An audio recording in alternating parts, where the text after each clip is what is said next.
Hello, everyone. Welcome back to Survivor Talks with Mike, where we will be covering Survivor 43, Episode 2. They gave us another longer episode. This one was 90 minutes long. So let's hop right into the recap so we can get through it a little bit quicker. We start at the Baka tribe as they return from tribal council. Owen was feeling very anxious about his spot in the game, knowing his name was coming up. He's relieved that his tribe mates placed their trust in him. They are hit hard by a storm, which presumably hits all three tribes, but we are only shown its effects on Baka. In the morning, Gabler is feeling sick and weak. Being older and bigger, the lack of food and sleep is hitting him really hard. He takes more time to rest so he can be strong physically, but knows that it makes his position in the tribe weaker. We go over to the Vesey tribe where Jesse gives us the entire rundown of their tribe's dynamics and basically tells you all you need to know for how the end of this episode will turn out. Noelle and Justine are close, while him, Cody, and Nneka have been working together so far, leaving Dwight on the outside, but Jesse wants to bring him in closer to him so that they can have a solid pair. He says that Dwight doesn't trust Cody, but Jesse isn't worried about Cody since he's just out there being himself, having fun. But on the other hand, Jesse doesn't see eye to eye with Justine. Over at Coco, we get a sort of similar thing, but from Carla's point of view, where she reminds us of the dynamics of their tribe. Currently, there is an all-girls alliance, and they've brought in James. That leaves Ryan and Gio, whom she also has an alliance with.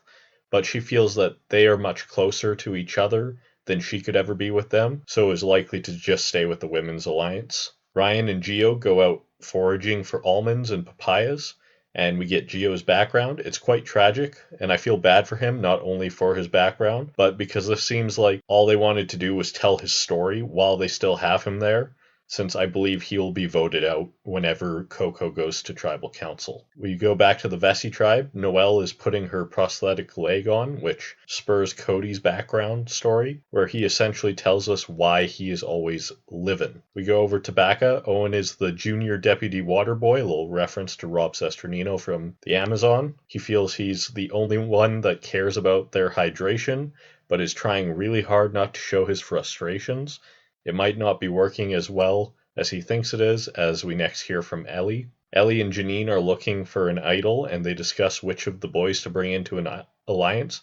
Ellie says that Owen might be too high maintenance, and they show us a clip of him getting frustrated while making fire, to which Ellie pats his head and tells him to take a break, which to his credit, he agrees and thanks her for being his therapist out there and calms down. If I were frustrated and someone patted me on the head like that, I'd likely just be angrier from it, as it seemed a little bit patronizing to me. Meanwhile, the boys are goofing off together, but agree to work together at Sammy's suggestion. We then go to the challenge. The challenge is for both immunity and fishing gear. Nneka seems to struggle the whole way through. She isn't even shown helping to release the snake in the cage. She doesn't help carry it too much. A point is even made to show her just walking along beside it at one point. Then at the puzzle, she doesn't take one piece out of the bag and struggles with finding where to put the pieces and actually needing Dwight to come over and show her exactly where her piece goes. She had one piece of the puzzle that clearly had an R on it and couldn't seem to figure out which way the top was. Meanwhile, Baka works really well together, while Coco has Ryan carry them through the more physical parts, while Cassidy and Lindsay do well on the puzzle. This all means that Vesey loses, and Nneka would seem like the obvious choice for voting out, but as we heard earlier, she has an alliance with Cody and Jesse, and since Dwight doesn't currently have a vote, that gives them the majority.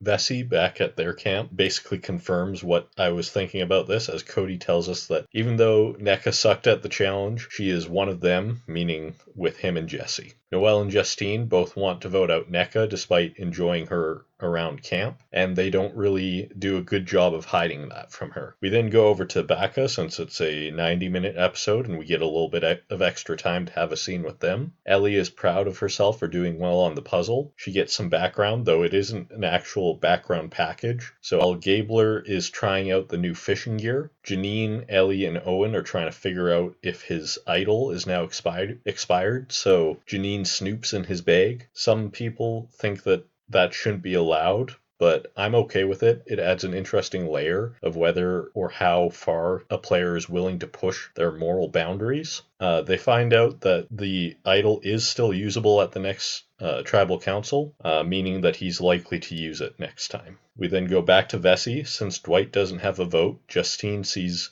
Jesse as the pivotal swing vote for this upcoming tribal council. She's also worried about NECA playing the shot in the dark, so she wants enough numbers so that they can split the vote on NECA and Cody. Jesse continues to confirm how much he thinks Justine is a threat going forward, meaning it seems pretty clear that Justine will be voted out, but he does want to make sure that him and Dwight are on the same page. Jesse brings Dwight into what he calls the pineapple zone, where they speak openly and honestly. He says that Justine scares him and Cody doesn't, but Dwight would still rather go with the girls. Justine then comes up and straight up tells Jesse she doesn't know if she can trust him, which just further confirms that Jesse will not side with her. Cody then finds the beware advantage, which makes him lose his vote unless he can convince everyone else on his tribe to give him the beads off his bag, or off their bags. This would add an interesting wrinkle to make it so that it will be a tie at tribal council unless Cody can get the beads, but we already know that Justine wants to split the vote, so it won't end up in a tie anyways. Cody attempts to get everyone's beads. He uses the hat he made and tries to convince everyone to add their beads to the hat for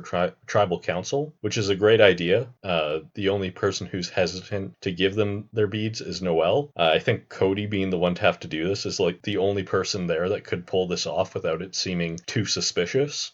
We then go to tribal council and they really edit around showing Cody for a long time, but when they do, he is wearing the hat with all the beads. Justine says she's worried based on the breakdown of pairs. They go to vote, and Justine is voted out 3-1-1, and just before Jeff reads the last vote, they show a flashback of Cody getting the beads from Noelle, even though it already didn't matter due to the vote split. So my thoughts on Justine: I thought she was playing the game very hard, but made some pretty crucial errors in how she handled working with Jesse and who she tried to align with. It also was tough for her because of the stigma that was placed against her being a salesperson early on, but I did enjoy her short time on the show. My review for this episode: it was great to get an hour and a half for this episode, as we got a good look into each tribe's dynamics, even though we didn't spend that much time with the Coco tribe. The new version of the Beware advantage, I think, is also a massive improvement, and I think it could lead to some interesting play. I like that it doesn't rely on the other tribes finding their idol as well, but instead relies on the players'